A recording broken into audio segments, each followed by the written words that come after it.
So hey guys, we're about to head out to my first locals in a very long time, like 2 or 3 months. We're about to hit up the Cards to Go Power of the Elements event. I'm trying to get 5 Power of the Elements packs so I could pull a Spright Blue. That's for the frog deck that I'm working on. But today, you know, I don't really have any meta decks to bring with me, so we're bringing our trusty pendulums. Now, there's a little time between our first vlog and this vlog. It's been like a week or so because originally I planned on like editing it and putting it on my channel, then I got nervous, didn't put it out there. Now it's up. Now we're gonna go to the locals. Now we're gonna have a grand old time. It took me a little bit though, this week, just because I was looking over the deck list and I wanted to make sure that I was ready to compete at a more professional level. So this weekend, I decided to go to Trading Card Con. I was thinking about competing there because they had a Yu-Gi-Oh! Regionals, but I hesitated and I didn't go for it just yet, just because I didn't have a built-out side deck, which is something that I needed to work on.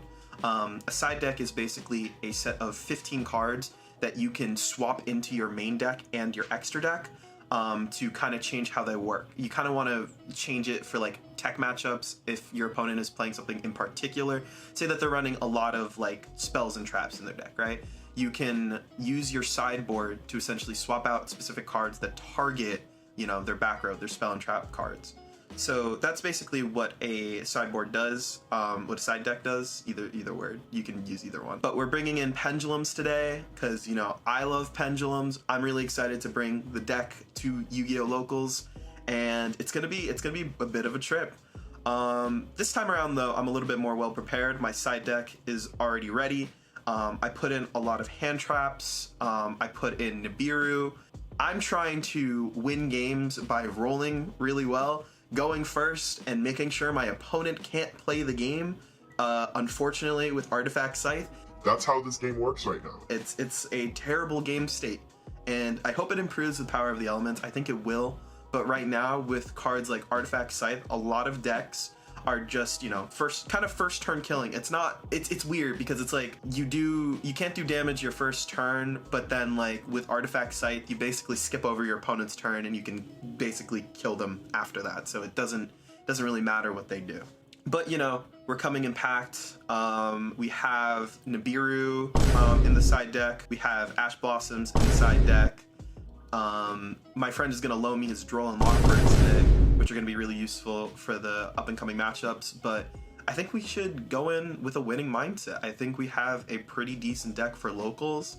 Probably not for regionals or anything, but locals at the very least. This deck has got a pretty likely chance of winning a few matches, hopefully. Last Yu-Gi-Oh! Locals I went 2-0. This time I plan to go 3-0, gonna go crazy. It was 2-1, sorry, that was my last score. But I plan to go 3-0 this time around, and I really hope that actually works out. I want to win a mat today.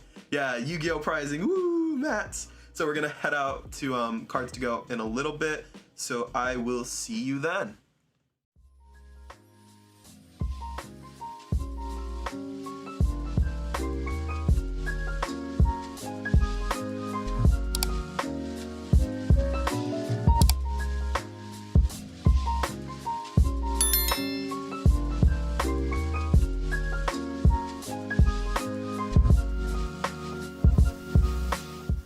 Alright, hey guys, we're right next to the Cards to Go game store. We're filming a little bit away because we didn't get permission to actually record in the store just yet, but we're going to go in there. We're going to register for the event. Hopefully everything goes great at the Yu-Gi-Oh! Locals. I'm with my brother right now, so we're ready to compete. Let's go!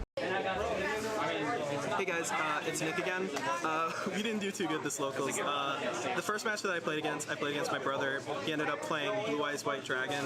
Blue Eyes White Dragon wasn't too tough to beat the first time around because I ended up scythe locking him, so he wasn't really able to respond to that in any meaningful way.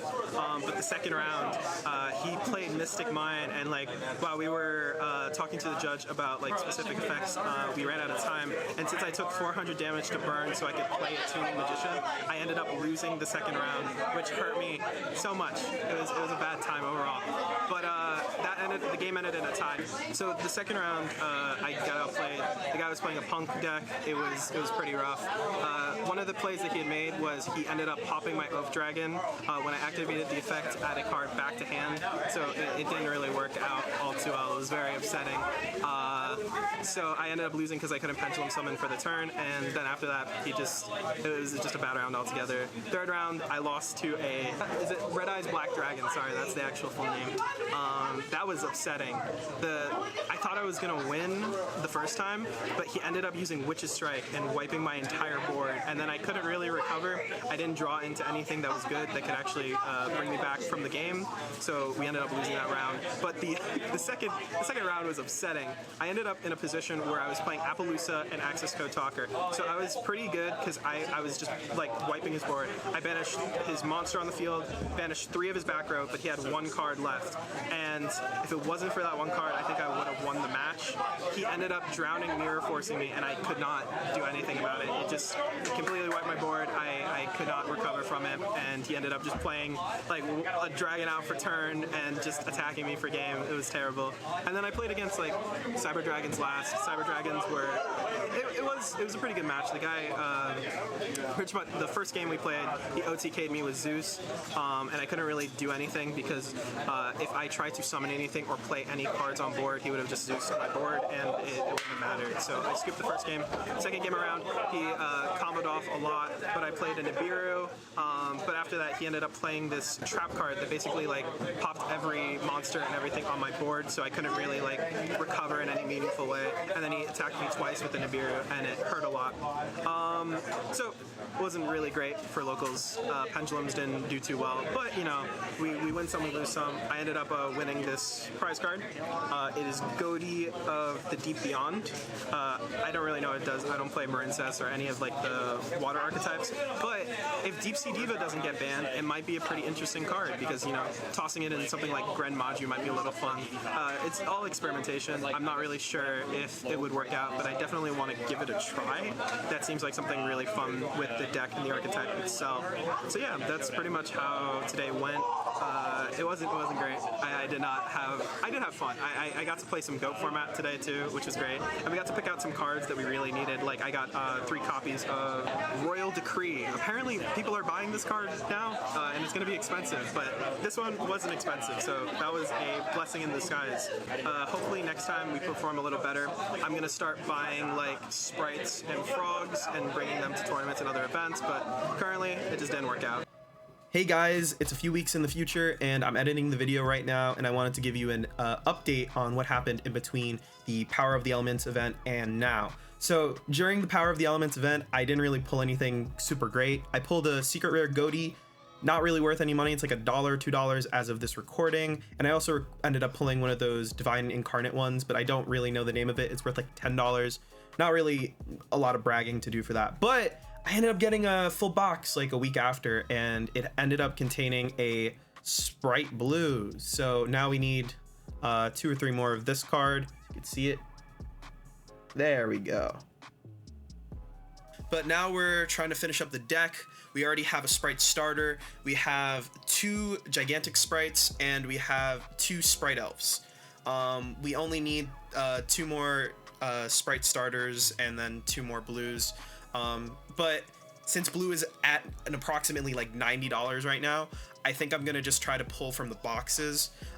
Whatever bulk I get, I'll probably sell back to the store and see if I could keep buying boxes until I pull the Spright Blue, because I really need it for my up and coming deck. But yeah, that's the end of the video. Remember to like, comment, subscribe, and I hope you guys have a great week. Peace.